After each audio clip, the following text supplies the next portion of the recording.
캐나다 하키를 지배하는 법칙이 있다 말씀드렸습니다. 1월 2월 3일생이 캐나다 하키의 주전들입니다. 1월 1일로 선수들의 나이를 끊기 때문에 1월 2일에 태어난 아이는 그 뒤에 태어난 아이보다 신장면에서 경험면에서 앞서고 있습니다. 그런데 한번 앞서다 보면 좋은 코치를 만나게 되고 좋은 팀에 들어가게 되고 그러다 보면 계속적으로 차이는 벌어질 수밖에 없다. 이걸 가리켜서 누적적 이득이라고 그러고요.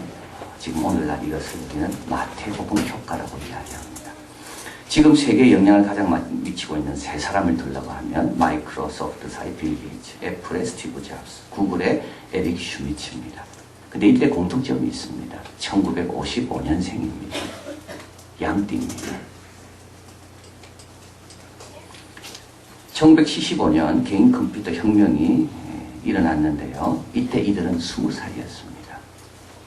이들보다 젊은 사람은요, 이때 이걸 이해할 수 없었고, 이보다 나이들이 들은 사람들은 머리가 굳어져서 이걸 소화할 수가 없었고, 그래서 1975년대 20살이었던 이 세 사람에게 좋은 기회가 주어졌고, 이들은 한 번 좋은 기회를 잡게 되니까 계속적으로 누적적으로 이득을 얻게 되었다.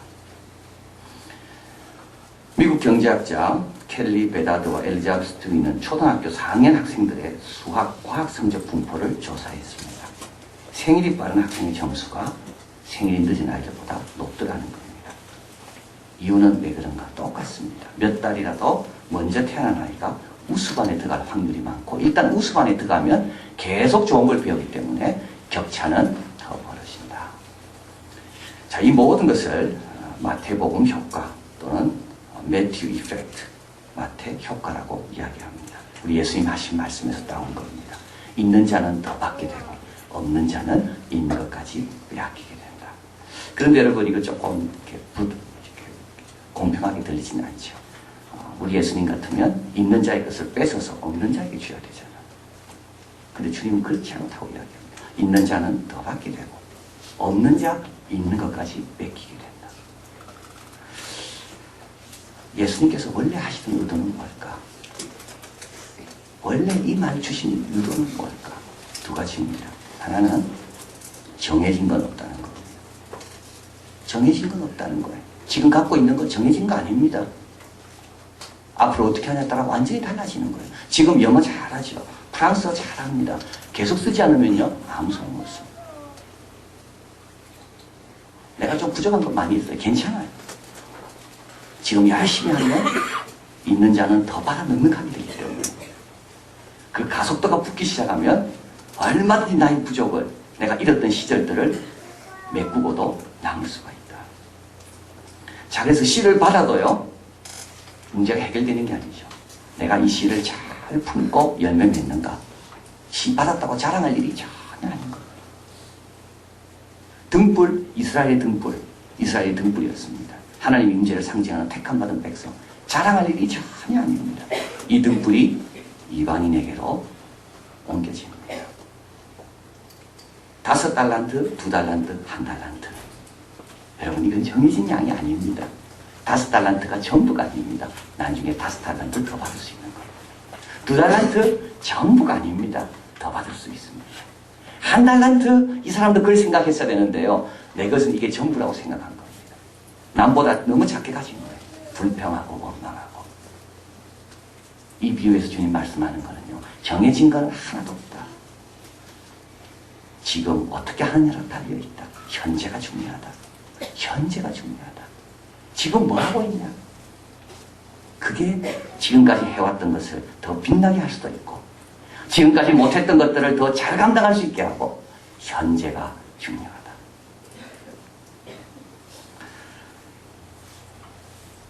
에미레이트 항공사의 회장 팀 클락, 하늘 위의 궁정이라 불리는 A380. 이 에미레이트는요, 두바이에 본부를 두고 있습니다. 지금 두바이가 지금 어렵잖아요. 그런데도 아니랍니다. 두바이에서 8시간에서 10시간이면 세계 어디든지 갈 수 있는, 두바이는 세계 최고의 허브라는 겁니다. 그래서 에미레이트 항공은 두바이에 본부를 두고 있는데요. 그는 이 하늘 위의 궁정이라는 이 A380, 한 대가 4,500억입니다. 이거를 90대를 보유하고 있습니다. 매일 147대의 비행기가 평균 15시간을 운행하고 있다. 그래서 그런 말합니다. 중요한 문제가 터지면요, 이 중요한 문제를 2분 안으로 결정해야지 이 문제를 가지고 몇 시간, 며칠 염려할 수가 없다는 겁니다. 매일 147대가 15시간 공중에 떠 있는데 기자가 질문했습니다. 아니 이렇게 에어포스 에어 380도 가지고 있는데 왜 자꾸 추가 주문하냐고. 이때 그가 이야기합니다. BMW를 봐라. BMW는 이미 좋은 차 나와 있지만 계속 신차를 개발한다고. 그래서 뭐가 유지돼요? 브랜드가 유지되는 겁니다. 여러분의 신앙의 브랜드가 유지되려면 계속 현재가 중요한 겁니다. 내 브랜드요, 우리 이한교회 브랜드요, 그건 현재가 결정하는 겁니다. 과거에 아무리 잘했다 할지라도 오늘 계속 신차 모델이 나오지 않으면 BMW의 브랜드는 죽는 겁니다. 현재가 중요한 거예요. 그 주님께서 말씀하는 거. 과거에 없어도 괜찮아. 지금 잘하면 더 얻게 돼. 과거에 많이 가졌다고 방심하지 마라. 있는 것도 뺏긴다. 현재가 중요하다. 정해진 건 아직도 없다. 어떻게 해야 됩니까? 그래서 이 비유는 모든 비유가 다 마찬가지입니다. 이 비유는요, 우리에게 굿뉴스지만 동시에 우리에게 경고하고 있습니다. 많이 가진 자 방심하지 않도록 경고하는 거죠. 등불 비유, 이스라엘 백성은 택함 받았지만 경고하십니다. 씨 뿌리는 비유, 좋은 씨 떨어졌지만 이건 굿뉴스입니다. 경고하십니다. 그때부터 차이가 난다. 그래서 많이 가진 자는 더 갖게 되고 없는 자는 있는 것도 뺏기게 된다는 말은 성공한 사람들을 칭찬하는 말이 아니라 실패해도 괜찮다. 지금부터라도 열심히 하면 더 얻을 수가 있다. 오히려 성공한 자에게 경고를 주는 겁니다. 성공했다고 방심하지 마라. 뺏기게 된다. 우리가 할 일이 뭡니까? 오늘 본문에 보면 이런 말씀이 있습니다. 여러분 잘 들으 여기 귀한 말씀이 있죠. 24절에 너희가 무엇을 듣는가 스스로 삼가라. 너희 헤아리는 그 헤아림으로 너희가 헤아림을 받을 것이요. 또 더 받으리니 1대1 대칭이 아닙니다. 아주 중요한 말입니다. 1대1 대칭이 아닙니다. 내가 남을 이렇게 헤아린다는 말은 매죠. 정한다는 말인데요. 뭐 이렇게 잰다는 말인데 남을 내가 잘 재잖아요. 그러면은 그만큼만 재는 걸 받는 게 아니라 그거보다 더 받는다는 말입니다. 근데 남을 잘못 재잖아요. 그러면 그만큼만 내가 손해가 아니라 그보다 더 손해를 본다는 말입니다. 긍정적인 효과도 1대1이 아니고 부정적인 효과도 1대1 대칭이 아니라는 겁니다. 헤아리는 대로 헤아림을 받지만 더 받는다고 되어 있습니다.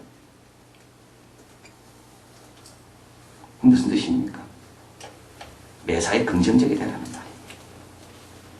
하나님이 주신 것은 다 선하기 때문에 감사함으로 받으면 버릴 것이 없다고 그랬습니다.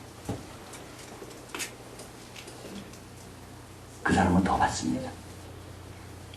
버릴 것이 없기 때문에 다 담습니다. 근데 담아놓아 보니까 이자가 붙어가지고 더 많아지는 거예요. 부정적인 사람은요, 아무리 좋은 걸 줘도요, 다 담아내지 않아요. 자기 헤아리는 대로 헤아림을 받는 겁니다. 우리 예수님께서 들으라 하나님 나라의 비유에서 말씀하는 그겁니다. 잘 듣는 사람은 주님께서 더 말씀해 줍니다. 아멘으로 화답하는 사람은 주님께서 더 깊게 깨달은 것입니다. 그런데 바리새인처럼 비난하고 비판하는 사람은요, 있는 것까지 뺏기는 거예요. 내가 어떻게 헤아립니까? 그대로 받는 거예요. 더 받는 거예요. 모든 걸 여러분 감사함으로 받으면 버릴 게 하나도 없습니다. 우리 여미운 자매가 이제 간증하게 될 건데요. 병도 감사함으로 받으면 버릴 게 없더라고요. 고난도 감사함으로 받으면 버릴 게 없다고요. 그런데 축복도 불평으로 받고 비교로 받으면 다 버리는 거, 다 뺏기는 거. 아프리카, 지금 남아프리카 공화국에서 월드컵이 지금 진행되고 있는데요. 바이지 마하잔이 지금 아프리카 파업에 보면 나이지리아는 1억 4천 명, 이제 우리 나이지리아고 붙죠. 1억 4천 명. 화장실은, 공중 화장실은 500개밖에 없다. 그래서 여기는 뭐가 있나요? 기회가 있죠. 공중 화장실을 만들 수 있는 기회.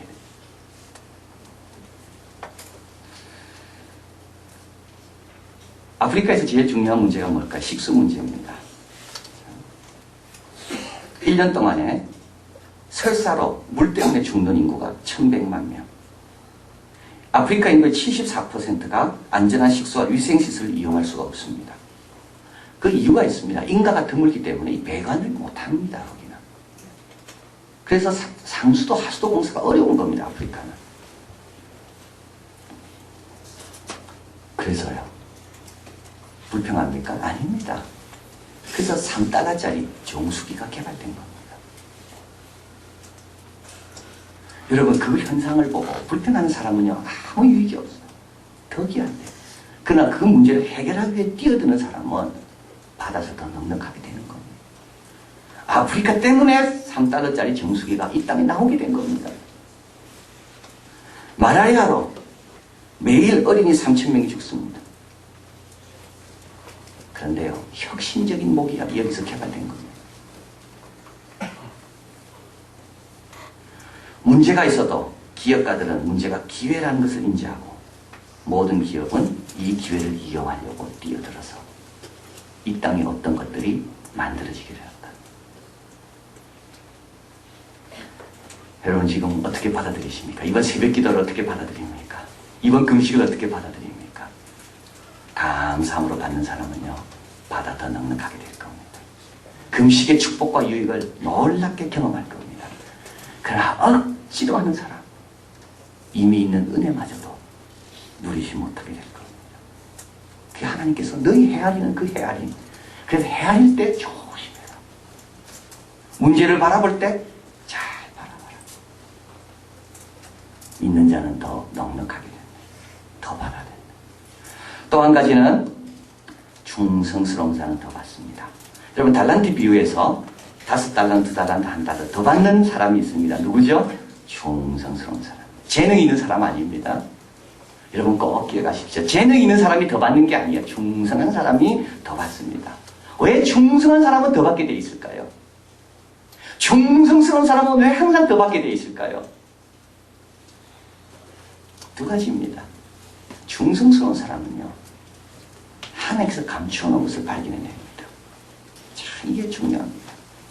밭에 감추인 보화. 보화는 감추인 것입니다. 감추인 것을 누가 발견해냅니까? 충성스럽게 밭을 이꾸는 사람은 감추인 것을 발견해냅니다. 여러분 정말 맞습니다. 요셉이 충성스럽게 감옥에서 누구라도 잘 섬겼으니까 그 중에 누굴 섬겼습니까? 술 맡은 관원장이를 섬기고 그가 나중에 바로 앞에 서서 요셉 이야기를 해줍니다. 충성스러운 사람은 예기치 못한 곳에 숨겨져 있는 하나님의 축복을 누리는 사람이 충성스러운 사람입니다. 항상 머리 쓰는 사람 있죠. 꾀부리는 사람은 그걸 발견할 수가 없어요. 왜냐하면 많이 찾아야 나오는 것이기 때문에. 모세의 시종 여호수아, 그는 모세의 시종으로 모세에게 충성했습니다. 그러면서 나중에 어떻게 됩니까? 하나님의 종이 되는 겁니다.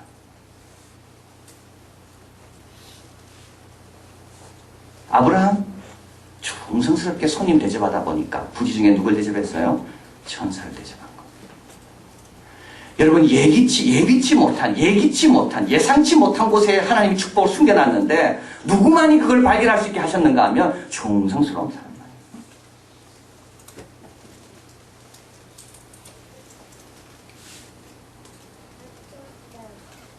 다산 정영하고 선생님은 그 아들에게 말했습니다. 소매에 길어야 춤잘 추고 돈이 많아야 장사를 잘한다.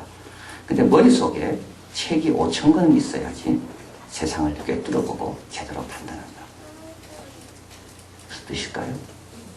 5,000권을 다 읽어야 된다는 말입니까? 아닙니다. 5,000권 가운데 어느 게 숨겨져 있는지 모릅니다. 그걸 누가 발견합니까? 충성스러운 사람. 매일 나와 새벽 기도하는 사람이요. 숨겨놓은 보화를 발견합니다. 매주마다 예배 정성껏 드린 사람이 숨겨놓은 보화를 발견합니다. 모든 문제지를 다 푸는 아이가 거기에 나올 문제를 발견하는 겁니다. 그래서 우리 하나님은 충성스러운 사람에게 발견하도록 할 수 있도록 보화를 숨겨놓은 겁니다.